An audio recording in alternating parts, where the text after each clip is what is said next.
Is Singapore truly such an affluent place? In the spring, a group of French civil servants arrived to investigate Singapore's urban policies. However, before their departure, they had heard that Singapore was an economy burdened with considerable debt, leading to some private skepticism. Among them, a female official named Marie also held a rather negative impression of Singapore, arriving with no expectations. Yet, after concluding her survey in Singapore, as she strolled through the bustling Marina Bay area, she suddenly noticed the people around her unanimously looking up at the sky. What were they gazing at? With a question in her heart, Marie also looked up at the sky above Marina Bay. In an instant, she was speechless. What on earth was this? Noticing her astonished expression, her colleagues also looked up, revealing incredulous faces. So, Singapore is such an affluent place after all. The sight witnessed by the French civil servants immediately overturned the image of a debt-laden Singapore they had conjured. Let us continue the story. A group of French civil servants had come to Singapore to investigate its urban policies.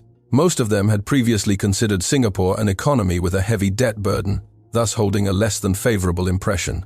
Our protagonist this time, Marie, was one of those who held such preconceived notions. Marie was a senior public servant from the French Urban Policy Department. Growing up in the countryside with her grandparents, she was studious and felt even her own nation's capital, Paris, was a distant entity, let alone foreign countries. She had never traveled abroad, nor had the opportunity to deeply understand overseas cultures and lives. This time, as part of her research program, Marie would travel to Asia with her senior colleagues. The initial destination was China. Marie meticulously read all the materials she received beforehand, thoroughly studying China's urban policies before her trip. However, her impressions there were completely different from what was written in the documents. Upon actually arriving in China, she continuously discovered that the content recorded in the documents was entirely inconsistent with reality. This experience made Marie deeply feel that information and actual on-site conditions do not necessarily align. For the next survey destination, Singapore, she also began to harbor doubts. It couldn't possibly be a place like what the documents describe, could it? Thus, she completely lost the motivation to read the pre-distributed materials about Singapore. And so, she boarded the flight to Singapore almost entirely unprepared. Marie held the impression that Singapore was a rather deprived place. Marie had seen news reports in France stating that the Singaporean government carried a significant amount of debt. She thought that Singapore, a nation struggling with debt, must be a generally impoverished place. Furthermore, another television program introduced a spirit of frugality in Singaporean culture, where people valued and used usable items rather than discarding them. Hearing this, she assumed it must be due to poverty that they were forced to cherish possessions. Another program reported that in Singapore, even with long working hours, salaries were low. With such low wages, many Singaporeans must be living in tight economic circumstances. Marie imagined to herself. Moreover, Marie remembered her first experience entering a €1 store when she first arrived in Paris. All products in the store were priced at €1, which surprised her at the time. Is it really this cheap? However, the surprise didn't end there. A friend accompanying her told her that Singapore had even more impressive dollar stores. Marie, with an incredulous look, said, "So they sell all sorts of things for approximately a few euros, about a single Singapore dollar?" Even if it wasn't cheaper, the ability to offer such a variety of products at that price was simply unbelievable to her. Just how deprived are Singaporeans living? Her mind was filled with questions. Prices in Singapore are cheap, so it must be a deprived place in this era of intense international competition, she firmly believed. Later, when it was confirmed that she would travel to Singapore, these preconceived notions continued to dominate her mind. The image of debt she heard in the news, along with topics of low wages and long working hours, further reinforced her conviction. When her boss, Moreau, informed her she would go to Singapore, Marie was so surprised she blurted out, "Wait, are we really going to a place like that? Is the security all right?" Boss Moreau, slightly taken aback, replied, "You'll know once you're there." Marie's unease did not dissipate, and so, Marie, with a mix of apprehension and tension, boarded the flight to Singapore. Marie arrived in Singapore. The moment she stepped through the arrival hall of Changi International Airport, she was overwhelmed by its cleanliness. At foreign airports, it was common to see trash scattered on the floor, and Marie was accustomed to it. Singapore will probably be the same, she had thought. However, what met her eyes was a vast, spotless corridor, not a single piece of litter in sight. How can a place with so many people be kept so clean? She found it unbelievable. The floors were gleaming, every chair and table immaculate, leaving Marie utterly astonished. Upon reaching the baggage claim area, Marie experienced Singapore's characteristic thoughtful service. All the suitcases on the conveyor belt had their handles oriented outwards. This thoughtful arrangement allowed users to easily pick them up immediately. "I can't believe even such minor details are considered," Marie couldn't help but exclaim. At airports in other countries, luggage was often tossed haphazardly, sometimes even damaged, which was not uncommon. But here, each piece of luggage seemed to be treated with care. The sense of cleanliness, efficiency, and profound respect for visiting guests that she felt throughout the airport left a deep impression of Singapore on Marie. This is Singapore's attitude in welcoming overseas travelers like us. She was deeply moved. To travel from Changi International Airport to the city center, Marie boarded a bus and was once again surprised. The bus interior was as clean as a new vehicle. Everything neatly arranged, not a single piece of litter found on the floor. Is this truly a public bus? Marie doubted her own eyes. Not only that, when passengers boarded, the bus driver greeted each person warmly. "Welcome aboard." The driver's smile warmed her heart. "It's just like a doorman at a luxury hotel," Marie couldn't help but say. As the bus entered the highway, Marie felt a slight caution. Because in her country, driving immediately became rough and bumpy upon entering the highway, which was common. However, the bus in Singapore drove incredibly smoothly, with hardly any shaking. The driver handled the steering wheel skillfully, without hard braking or sharp turns, maintaining stability throughout. In France, honking and speeding were quite normal. Marie was touched by this professional driving skill. Later, when the bus arrived precisely on time at the stop near her hotel, she was also amazed by the punctuality of Singapore's public transport. So comfortable and punctual, it's incredible. The wonderful travel experience completely won her heart. Marie arrived at the hotel. The moment she stepped into the lobby, she once again encountered a shocking sight. All the staff at the reception desk smiled in unison and gently said to her, "Have a pleasant journey." That smiling demeanor was a shock to Marie. Because in French hotels, it was normal for receptionists to hand over keys with a poker face. This is Singapore's hospitality, Marie thought. Upon entering her room, the surprises continued. Warm pink bedding was neatly arranged, toiletries meticulously placed. Opening the wardrobe, comfortable pajamas and slippers were thoughtfully prepared. In France, such amenities would likely only be found in luxury hotels. "I never imagined an ordinary hotel like this would have them," Marie praised endlessly. What particularly amazed her was the toilet. Not only was the toilet seat warm, but there was also a smart bidet control panel beside it, fully equipped with warm water cleansing functions. "How on earth do you use this?" Marie looked at the control panel, feeling puzzled. Nevertheless, she gradually became captivated by its functionality and cleanliness, exclaiming, "Singapore's toilets are truly world-class." The next morning, Marie and her group visited the streets of Singapore. What met their eyes was a clean streetscape wherever they went. Not a single piece of litter. Sidewalks and roads were astonishingly smooth. Why is it so clean? There are hardly any trash cans. Marie found it unbelievable. Furthermore, when the traffic light turned red, Marie and her group stopped to observe their surroundings. In France, when traffic was light, most people would ignore the red light and cross the road. However, in Singapore, everyone around quietly obeyed the signals. How disciplined. This is the orderly social atmosphere of Singaporeans, Marie felt. During the survey, as she walked through the hustle and bustle of Marina Bay, Marie noticed the people around her looking upwards. What is everyone looking at? Curious, she also looked up at the top of a building. There, a gigantic, lifelike 3D animation was unfolding before her eyes. No way! Such a realistic advertisement appearing on a city building? This is incredible. Marie stood frozen in astonishment. Her French colleagues, equally surprised, stared with open mouths, their expressions disbelieving. "Hey, is that real?" someone murmured. Feeling curious, they asked loudly in English amidst the crowd, "Excuse me, what exactly is that?" A person who understood English replied to them, "That's a naked eye 3D advertisement." Oh? Marie and her group couldn't believe their ears. What? This is an advertisement? It's so realistic. In France, though the streets were also full of advertisements, she had never seen such a large-scale and advanced digital advertisement. Marie recalled the scenes from China she had visited earlier. Many street corners were only plastered with faded signs and outdated posters. The advertisements themselves gave an impression of shabbiness and decay.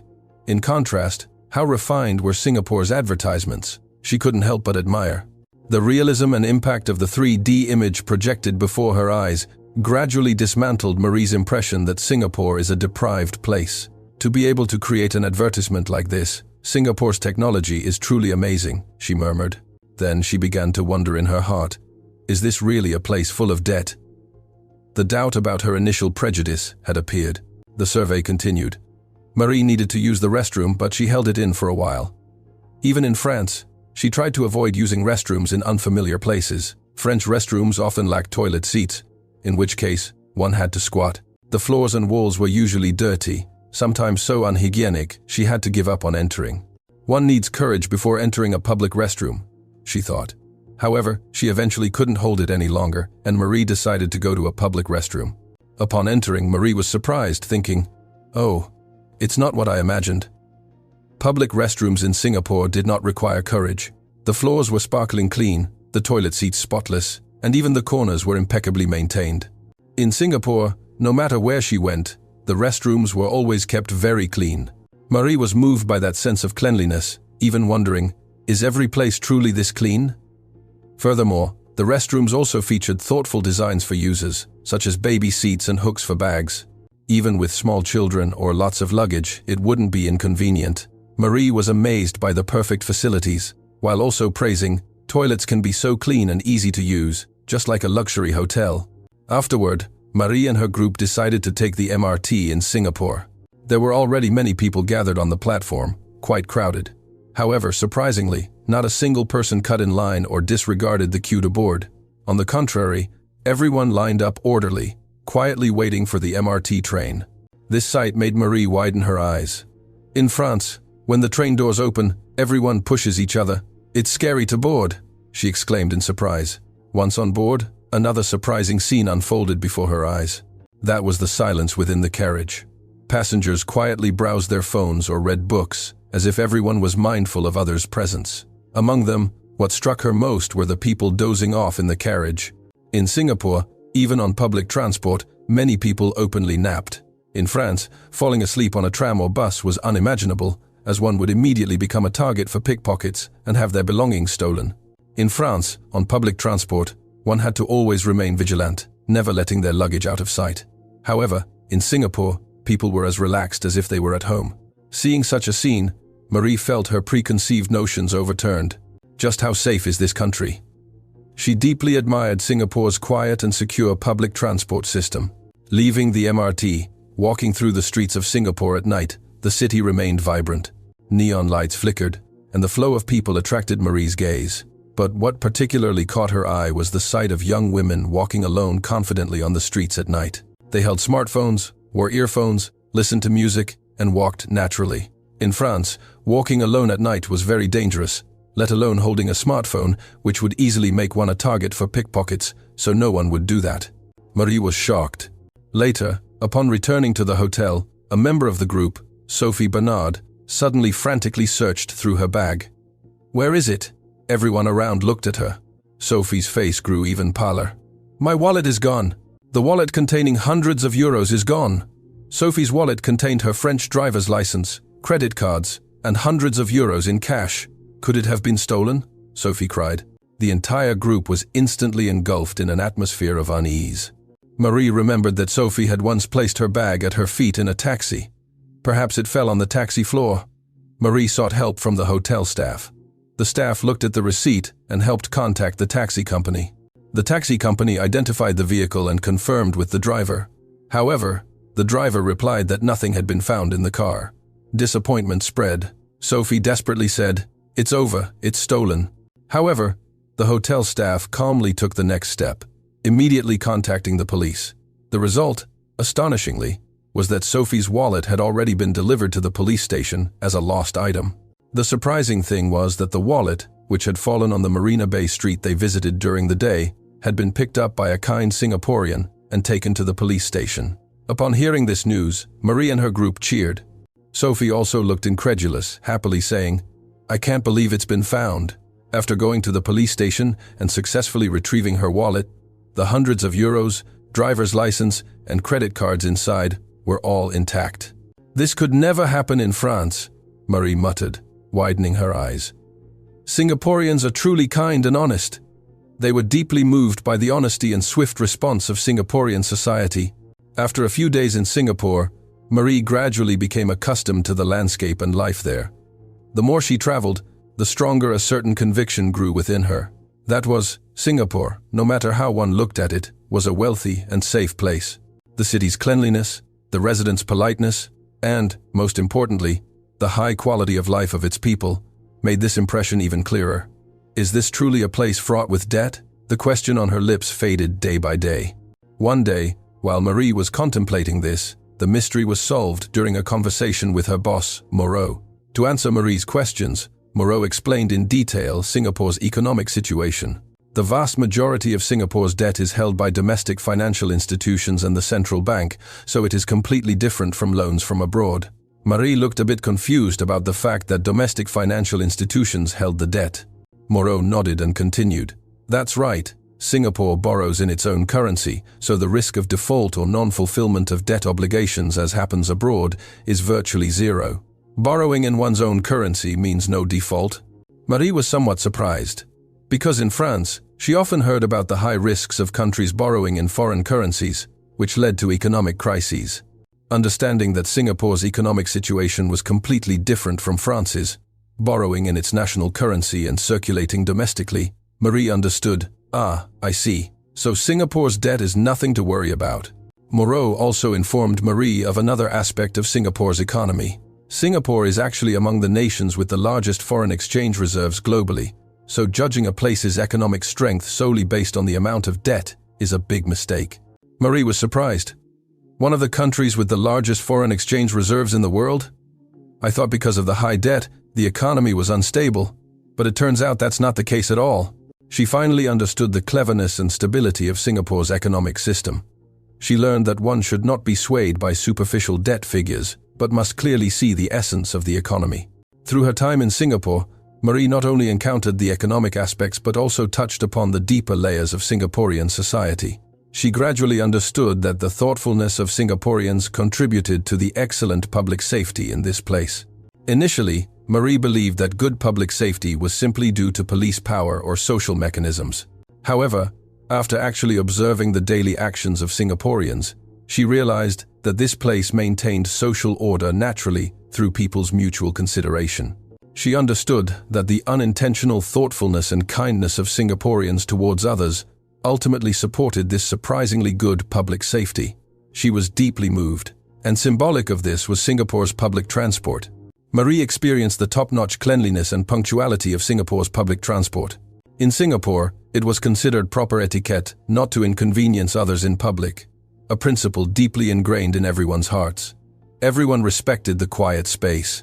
Marie praised this attitude. The strict discipline and deep concern of the people are truly admirable. Furthermore, she also understood that behind the many wonderful services she experienced in Singapore lay the hospitality inherent in Singaporean culture. Customer care was carried out meticulously and naturally. Hospitality forms the service and society of Singapore. Marie realized this, and her respect for Singapore deepened. Thus, Marie's study trip to Singapore, contrary to her initial expectations, yielded rich results. Before returning home, she chatted with her team members in the hotel lobby. "We completely misunderstood Singapore," Marie said. Sophie also nodded in agreement. "Indeed, we thought it was poor due to heavy debt, but in reality, it's completely different.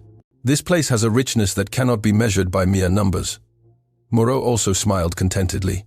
"That's why I said you'd understand once you were there. You can't see the true face just by looking at documents." Marie looked out the window at the sprawling Singapore nightscape and quietly said, "What Singaporeans take for granted are a continuous series of surprises for me, coming from abroad." The foundation of Singaporean culture, praised globally, is deeply rooted in hospitality. And this spirit, perhaps, truly symbolizes Singapore's affluence. This time, we have presented the story of Marie, a French visitor to Singapore, and her surprises and emotions. What Singaporeans took for granted were a continuous series of surprises for her, a visitor from abroad. After returning home, Marie told her colleagues, "Singapore possesses a warm and thoughtful richness that cannot be expressed in numbers. I believe that even as times change, it is important for Singaporeans to pass on this richness to the future." What she learned in Singapore was that the true nature of a place cannot be measured solely by economic figures. Marie deeply reflected on her shallow judgment of Singapore as a deprived place merely by looking at its debt figures. The cleanliness of Changi International Airport, the comfort of the buses, the hospitality of the hotel, the safety of the streets, the cleanliness of public restrooms, the people napping on the MRT, and, most importantly, the safe return of a lost wallet, that honesty. All of this spoke of Singapore's true affluence. Marie could not forget the gigantic 3D advertisement she saw at Marina Bay. In that instant, her impression that Singapore is a deprived place completely collapsed. A place that can create such advanced advertisements cannot possibly be deprived. This certainty was confirmed by all her subsequent experiences. After returning home, Marie eagerly recounted her experiences in Singapore to her French colleagues. Singapore's true wealth cannot be measured by GDP or debt figures. The thoughtfulness of its people, the safety of its society, its cleanliness, and its hospitality. Those are Singapore's true assets. Hearing her words, her colleagues became interested in Singapore one after another. I also want to visit Singapore. Is it really that wonderful? Marie smiled and replied, yes, you'll know when you go. There are many things that you absolutely cannot understand just by looking at documents and numbers. Then she spoke the most important thing she had learned in Singapore. We should not judge things based solely on superficial information. Only by truly seeing with our own eyes and feeling with our hearts can we perceive the true nature. Singapore was precisely the place that taught her this. Marie's perception of Singapore had completely changed, because she understood the economic mechanisms behind the term debt, touched upon the social richness that cannot be measured by numbers, and most importantly, encountered the warmth in people's hearts. The foundation of Singaporean culture, praised globally, is deeply rooted in hospitality, and this spirit truly symbolizes Singapore's affluence. So, how did you find today's story? Thank you for watching.